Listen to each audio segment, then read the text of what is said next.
I've realized that for the creative process, every single thing is important, even if it seems insignificant at first. Anything that we stop to notice or any experience that we appreciate can turn into a new idea, and every new idea can grow if it's given enough space. At the start of this year, I had a very sudden desire to make a homewares collection with my friend. At least it felt very sudden at the time, but I know now that it was actually based on so much existing inspiration. We've had a lot of new ideas since then and given them all so much weight as we think about possibilities. But this week, we're going to see venues for a launch event, and I feel like everything is starting to become much more concrete. Like every small idea we've had is really being brought to life.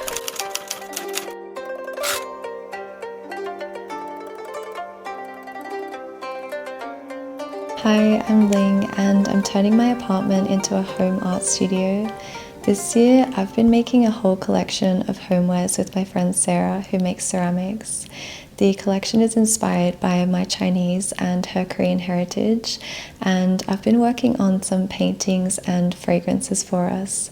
We have things like candles and reed diffusers, and Sarah's also been busy making matcha bowls, incense holders, mugs, vases, and teacups as well.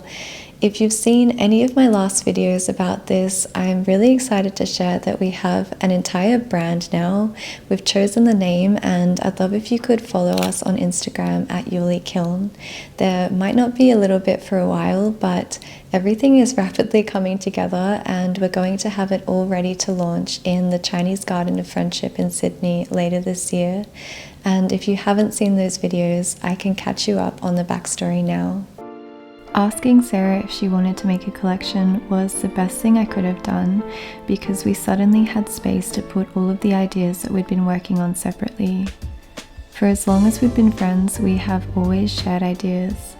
We tried out a lot of things individually, like Sarah started resin art while I started photography, and I started painting while she started pottery. But recently, we noticed that there were also a lot of colors and themes that we both gravitated towards, and this makes sense because there are also so many traditional motifs, materials, and practices that have been shared between China and Korea for hundreds of years. So we have probably been drawing from similar sources of inspiration. But at the same time, I also had a completely new wave of motivation from having someone else to share the creative process with. I have a playlist on my channel with everything we've been able to make together so far, but this video will have an update on things like our brand name and logo design. We'll test a new round of fragrance and product samples with some friends, and I also get to visit venues for a launch event that we're planning. If you've already seen the first painting in our collection, you might know that I called it Yuli. The name is based on Chinese characters that roughly translate to remaining strength, and I wanted it to represent the inner energy that we save for creative pursuits. I grew up listening to Cantonese, and I didn't start taking Mandarin lessons until quite recently, so this whole process of naming things has also been a huge process of just learning for me as well. And I'm really not confident with reading or speaking Chinese, so I decided to talk to my tutor about it, and I can show you what she said. Hey Melly, I saw this character. This character it's ancient Chinese. It's not a modern Chinese. This means free time. But Pinyin we say 余力. 余 it's has enough. 力 it's stress, like has enough stress, like have enough time. This means. So I decided to switch from the ancient characters to the modern ones, and I also am not going for a very literal translation of the word, but I do like the bigger idea of maybe the inner motivation and strength that you save, or I guess the energy that you could put aside for maybe things like creative pursuits. We ended up putting it as a placeholder on all of our designs and really liked the way it looked. My friend also found that there wasn't really a direct translation into Korean, but the Korean word yuri, meaning glass, is really relevant to our ceramics and pottery line because that's what's used to make the glaze.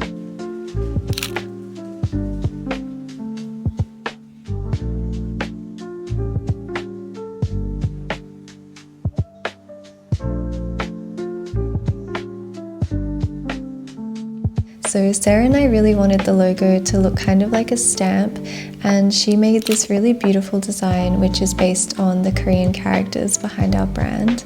And Ealing has digitized all of them for us, chosen some fonts and also added some brushstroke textures, so I think it's actually going to be really hard to choose between them. We ended up choosing a design that's based on just the Korean characters, and I think that worked better because it's just a lot more simplified. I really love how there's a bit of a picture in the way that it flows through. I think if you didn't know the backstory with the characters, it could look like a moon, a shrine, and a river. We used a site called Fonts in Use to get some ideas, and you can search for typefaces in different categories like home and interior. We decided to go for lowercase letters on our logo because it feels a bit softer, and then we tried a range of serif and sans serif fonts. I'm so excited about the final logo, and I think it's making the brand feel really real now that it has a name of its own. I think that the logo also came together and tied up a lot of different ideas that we were working with.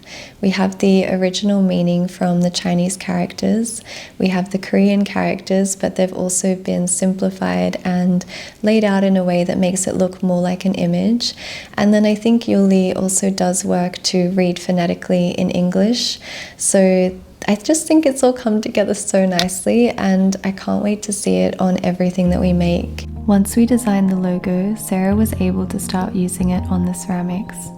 Everything is going to be made in very small batches, and it's been so exciting to see the first ones come to life in mugs, teacups, and matcha bowls in the last few weeks. We've also been able to mock up the logo on our matcha whisks and branded bags. We're planning to use fabric drawstring bags for any big ceramic pieces like these moon vases, or maybe for sets of matchaware. These pieces take Sarah hours and hours to make, and we'd like to be able to send them out in a really nice wrapping. For the bag design, we were actually really inspired by the small embroidered pouches that we both used when we were younger. So to subtly reference them, we chose a flower closure at the top and put wooden beads at the end of the drawstring to give it that pouch feeling. The samples are still being made, but I can't wait to show you them when they're finished. In my last update, I mentioned that we had a new plan to launch our brand at the end of this year, and since then, I've started looking into venues. The first place that I called is a Chinese garden in Sydney, and it was actually gifted from Guangzhou in China, which is where my mum's from, and I thought it would be so nice if we could arrange some kind of event in person and have all of my paintings and her ceramics. This is actually one of the mugs from the collection, which I'll be able to show you in more detail very soon. And we should also have all of the fragrances that I've been working on ready by then. The gardens have sent through some options for venue hire, and it looks like there are a few different pavilions that we could check. There's also something called the Hall of Longevity, which sounds perfect, and I think if we could have an event there, it would be so nice to celebrate everything when it comes together. I've always loved these gardens, and this is actually where a group of my friends planned a huge surprise just before Jason and I went to China for our elopement.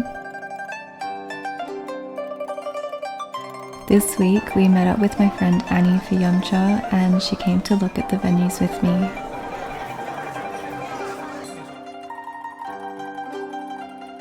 It was such a nice day in the gardens, and we came away with two main options for the launch. Option A is called the Peace Boat Pavilion, which I would say is smaller, but it's a lot more decorated. Option B is the Water Pavilion, which can fit more people, but it is a little bit darker because it's all undercover. Either way, I think the gardens will be the perfect setting for our launch, so we're actually just about to book it in. We still have so much to organise before the event, but it's starting to feel very real now that I've seen the space and can really picture it all.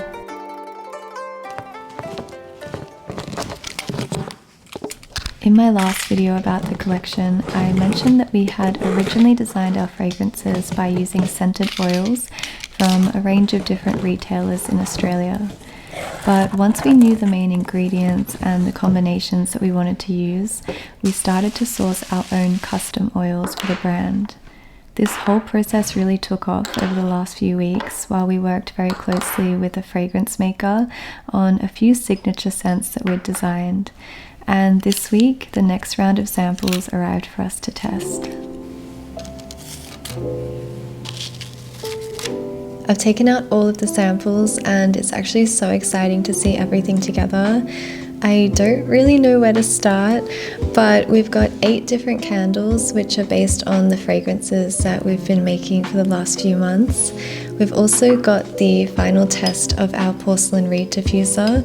We are going to be testing the colour one more time, but this is the overall design and I really love it. There's these very beautiful wooden reed sticks as well in a dark brown, and I just think the contrast is so nice. We really wanted to make the diffuser out of porcelain so that it can be refillable and not just thrown away. So we've also worked on a few different oils which match the candles, and these are the refill sets. We also got a lot of samples of incense. This is just one batch, but there are 10 more, and they're all different fragrances that are kind of inspired by the ingredients in the candle, but a more pure scent. This one is iris, and it's already so nice, so I can't wait to burn it later. We also got some packaging samples so we can start thinking about embossing and printing. And I also asked for some sticker samples, and these ones have a really nice texture as well. The thing about fragrances is that a lot of it really comes down to individual preference, maybe even more than any other scents, because it's just so personal and so connected to our own memories and emotions. I've been testing everything that we make with Jace, and also with as many groups of friends as we can. This one's come out really nice. There's a lot of, you can get the mandarin and like the sea salt from it, which is I think exactly what we wanted. But it's very strong. There's a lot of citrus in that, which is really lovely. Ooh. To be honest, I kind of prefer the black tea over the jasmine. Cherry blossom's nice. It's very nice and faint. They couldn't get it. Wow, it smells like Johnson & Johnson's baby powder. So bad. Yeah, right. It's not good. What? Doesn't that smell like baby powder? Smell like what you We made. sent like cinnamon ginger. I'm kind of offended. Yeah, and it was so annoying because it was the one we were most excited to see how they went, but Because I think you gave us a test candle of the ginger one. for the most recent batch of samples, our friends Annie and Dan came over to test them out with us. I really loved hearing their opinions because I know that they've tried so many different fragrances, especially in incense that Dan's collected from all over the world. Ooh, that's a very true one. It smells very jasmine. Can I smell these 3 together? Yeah. So, this one reminds me of like a bathhouse or something. Like it's like, yeah, I'm very impressed by this jasmine as well, like how much it smells like jasmine. Because usually you get jasmine incense and it kind of smells a bit like chemically or soapy or something. Yeah, I've had one that's way too strong. I like the iris one because it's quite unique though. Like I've never really smelled anything like. That's so floral. That's so nice. Yeah, maybe we stick with iris then. Yeah, I reckon you take those 3 and then get people to have a sniff of those 3 and choose between. Yeah. You are the people, by the way. Oh, we are people. Yeah. Well, I see what you mean by it's so accurate. For the It really plant. smells like jasmine. Really smells like summer and the jasmine's open and you walk past the bush. No, it's really nice. It's got like, did you say there's a tea through it? Black tea. Black tea. Yeah, so we're gonna call it cha. Were you gonna do a candle with that one? Yeah. I guess that's the interesting thing about candles. Some people will never burn a candle and they'll just go off the scent. It smells like yum chow. I wanted to call it yum chow, but then I thought people would think it smells like prawn. Just It's like the ambience of yum cha. That one's going to be hanok because it's got teak and other woods. I like that. It's very like artisanal vibes. Is it too strong, do you think? Well, if Annie doesn't think it's strong, I then think my nose is going numb. We decided that we don't need to launch with all of our fragrances at once, and we chose a smaller group to start with. Some of the tests also need a bit more work because they're not 100% what we had in mind, and it would be better to take our time and enjoy the process without rushing. But once we were able to choose the first scents for our launch, I could also think more about the packaging for them.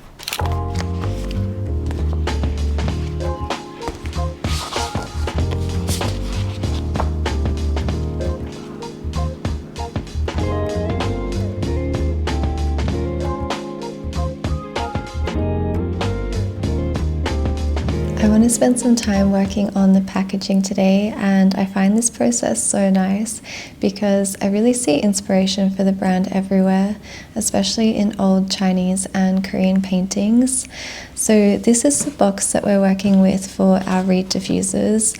And it is a little bit tricky when it comes to packaging because every time you customize something, there's usually a pretty high minimum quantity order where you need to order maybe hundreds or thousands of pieces, or it can be quite expensive to do.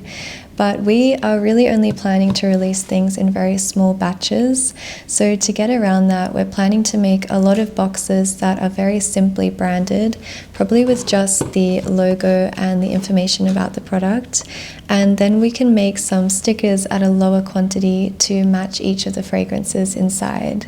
So we're planning for the stickers to kind of sit from the top and then fall over the side of the box, and it leaves some space on the very top of the box for some illustrations. I've started planning some drawings for these, and I've done them in more of a line art style because once we put them on the box they will be quite small.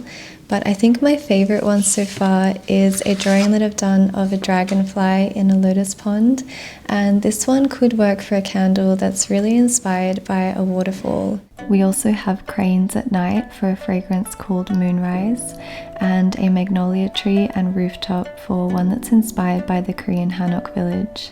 We have irises in a stream for an incense that's inspired by the mountains in Dali, cherry blossoms for a reed diffuser called Hanami, and a sprig of jasmine for our cha fragrance with black tea. To design these, I went back to the original inspiration behind each one of the fragrances, the places, memories, and specific ingredients that led us to make them in the first place. When the reed diffusers and candles are finished, I can share more about each one. But to create a consistent style for the packaging, we also revisited a lot of artworks that we've been inspired by. My sister showed me paintings of irises that she loved, and Sarah sent me woodblock prints of cherry blossoms. Eling and I took the sketches that I did and we turned them into digital drawings. Even though the final illustrations are quite simplified, I love that we were able to reference different motifs and symbols that can be found in artworks across many different dynasties. I also used the Pantone color finder while we thought about the mood for our packaging.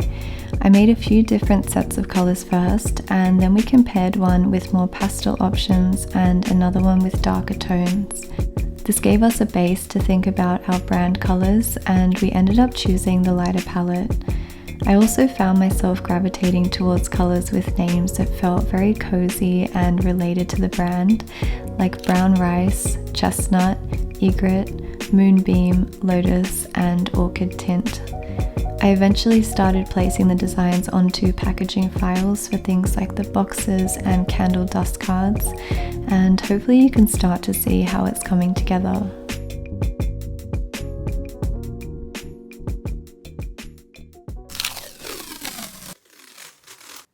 After I finished the first oil painting for the collection, I felt really inspired to continue painting irises in a series with similar colors but different perspectives, so I started mapping out a new piece. I spent some time working on the second painting, and my friend Annie even came back over while I did it, which was so nice, but I haven't actually been too happy with how it's gone. I loved the overall layout, the background and the flowers, but I decided to paint the stems on a day that I was really tired and hadn't had much sleep, and when I was better rested, I realized that I didn't actually like how they turned out. I think I might have been in a bit of a rush from thinking about everything that I wanted to finish by the end of the year. The thing is, we've based our launch date on a time that makes sense on one level. It's the next time that Sarah and I will both be in the same city. But in terms of other logistics, it really isn't based on anything at all. We're working backwards to try to get everything ready, but each part also takes time. When I step back from what I'm trying to do so fast, I have to remember that the first painting took me many more months of careful planning and creating. It was probably the least rushed thing that I've ever done, and I was really happy with how it turned out. So I know that I need to go back to a slower pace and just try this painting again. The good thing is that I released my first painting for the collection early as a print, and I'm still in disbelief that it's already made its way into other people's homes. I've seen the kindest messages about it and just wanted to share a recent one. They said, "We just put it up yesterday. It's been sitting on our dining table for a while and finally got it up on the wall. Thank you for your beautiful art. I'm so grateful to have this piece of art and visual reminder every day in our home. All the best with your brand launch at the end of the year, sending you lots of good energy." This kind of support is so uplifting, and if you've already purchased a print or supported our homewares plans in any way so far, I really can't thank you enough. I'm still planning to print this artwork on a journal as well, and I've started looking into recycled linen options for the cover, but we might save that for another day because this is already getting quite long. If I'm being completely honest, I think I've been trying to balance quite a lot right now, but I also just really want to experience all of it, and it's all things that I've really enjoyed doing. I also just feel really grateful for Jace because he honestly goes from photographer to accountant to painting reviewer to blog editor to fragrance tester in any single day, and it really helps with all of the ideas that I have going around at once. But it's all slowly starting to come together, and I actually think that by the end of the year we might be really surprised by how much we've been able to do. So if you've watched this video, thank you so much for spending time here. It would be great if you could subscribe to this channel for more art, and also follow the rest of the journey over on Instagram at @YuliKiln. But in the meantime, I hope it's been a really nice place to just unwind and slow down.